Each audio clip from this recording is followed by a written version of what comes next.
भावलोक में चले जाते हैं और एकदम से आपको ऐसा लगने लगता है कि प्रभु मतलब कि आपके सामने है और आपसे बात कर रहे हैं, जैसे हम और आप बात कर रहे हैं, वो दिखाई नहीं देते। इसलिए जब शास्त्री जी कहते हैं कि मेरे मन में भावना आती है और वो मैं पर्चे पे लिख देता हूँ।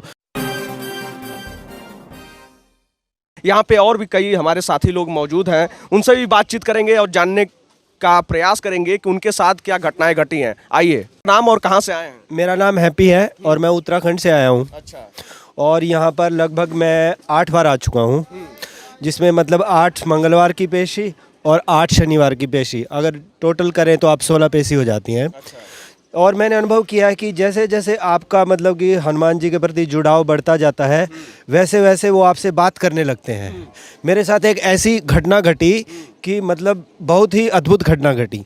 क्या हुआ कि पिछली बार जब यहाँ पर यज्ञ हो रहा था, जो कि हनुमान चालीसा का यज्ञ हो रहा था, तो जैसे ही मैंने पूर्णाहुति की तो मुझे अंदर से अनुभव हुआ कि जैसे हनुमान जी मुझसे बात कर रहे हैं। वो उन्होंने मुझसे कहा कि मैं तुम्हें एक गिफ्ट देना चाहता हूँ। तो मैंने कहा क्या गिफ्ट हो सकता है? तो फिर मैंने अपने आप दिमाग से लगाया कि ऐसा क्या गिफ्ट हो सकता है। फिर जैसे ही मैं घर गया, घर में मेरा एक केस था, मेरा एक बाइक इम्पाउंड हो रखा था, और जाते ही मैं गया तो वो केस रफा दफा हो गया। अच्छा। इतने दिनों से मैं कोशिश कर रहा था कि ये मेरा केस किसी तरह से निपट जाए, लेकिन वहाँ जाते ही मेरा एकदम से रफा दफा हो गया। और जैसे जैसे मतलब कि हम उनसे हनुमान जी की पेशी लगाते जाते हैं, एक तरीके से वो आपस में बात करने लगते हैं। जैसे मान लो अगर मैं कहीं पे जा रहा हूँ तो अंदर से ही अनुभव हो जाता है कि ये काम होगा कि नहीं होगा, इतना उनका प्रताप बढ़ता जाता है। 8 मंगलवार 8 शनिवार यानी कि 16 पेशी। और यहाँ पे बागेश्वर धाम आने की प्रेरणा आपको कहाँ से मिली, जानकारी कहाँ से मिली?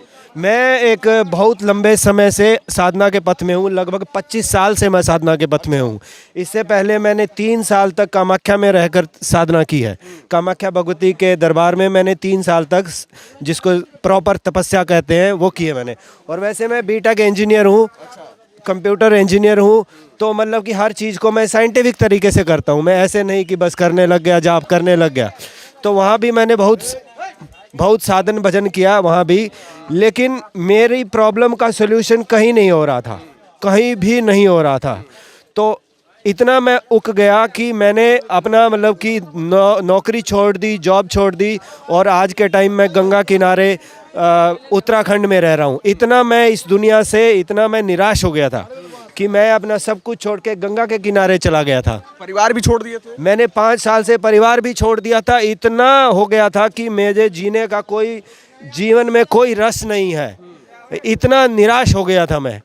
तो लेकिन जैसा कि मैंने कहा कि मैं साधना बहुत करता हूँ, तो जिस दिन मैंने पहली बार जब मैंने उनका वीडियो देखा, उस वीडियो से मुझे एकदम से पहचान में आ गया कि ये बिल्कुल सही साधक हैं, ये बिल्कुल सच बोल रहे हैं। और पहली बार ही मुझे महसूस हो गया कि हाँ, मुझे यहाँ जाना चाहिए।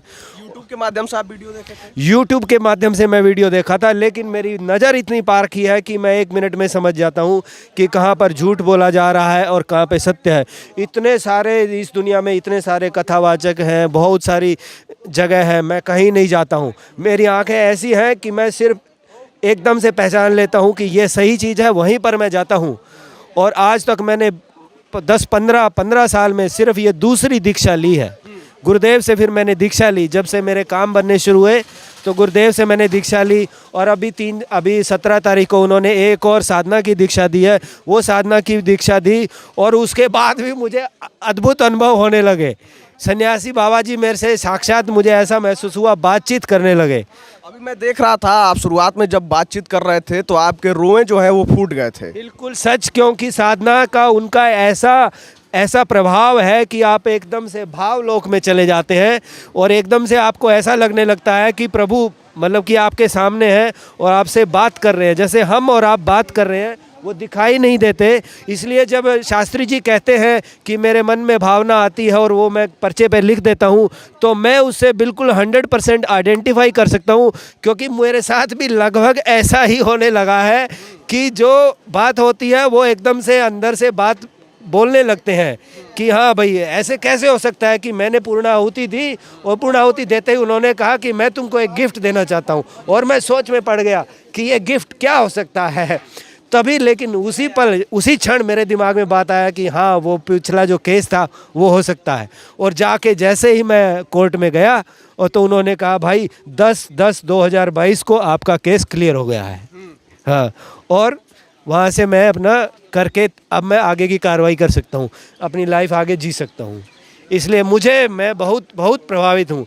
जो चीज़ कहीं नहीं हुई इस संसार में वो बालाजी के दरबार में हुई। अभी तक आपकी शास्त्री जी से मुलाकात कितनी बार हुई है? मेरी शास्त्री जी से 2 बार मुलाकात हुई है। पहली बार जब मैंने उनसे दीक्षा ली तो उन्होंने जैसे कान में मंत्र फूका, तो उसके बाद मैंने उनके चरण स्पर्श किए। जैसे सामान्यतः वो चरण स्पर्श करने की आज्ञा नहीं देते हैं, लेकिन शिष्य लोग जो शिष्य को जब वो अपना लेते हैं तो उनको चरण स्पर्श की आज्ञा वो दे देते हैं।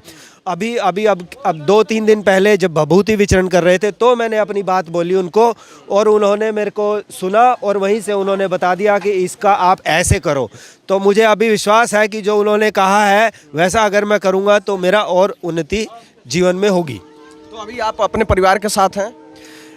अभी थोड़ा थोड़ा मेरा कनेक्शन बन रहा है। मुझे ऐसा लग रहा है कि जो मैं बिल्कुल ख़त्म हो गया था वो धीरे धीरे कड़ियाँ जुड़ने लगी हैं, ऐसा मुझे अनुभव हो रहा है।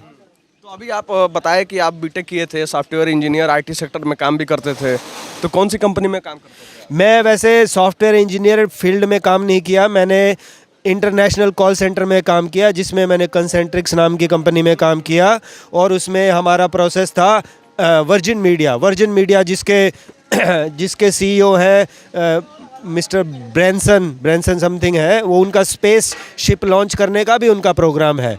तो बहुत मतलब कि रेप्यूटेड कंपनी है वर्जिन मीडिया यूके की।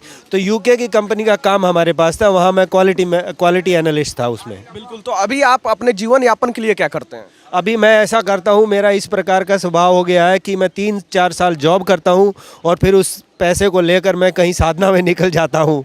अभी फिर से 3 साल तक मैंने अभी जॉब किया, 2.5 साल तक मैंने एज अ क्वालिटी एनालिस्ट मैंने काम किया, कुछ पैसे जमा करे, और अब की बार तो मैं हार ही गया था। मैंने कहा चलो छोड़ो इस दुनिया को, जाके गंगा जी के किनारे राम राम करो, वैसे भी तुम्हारा कुछ नहीं होना है।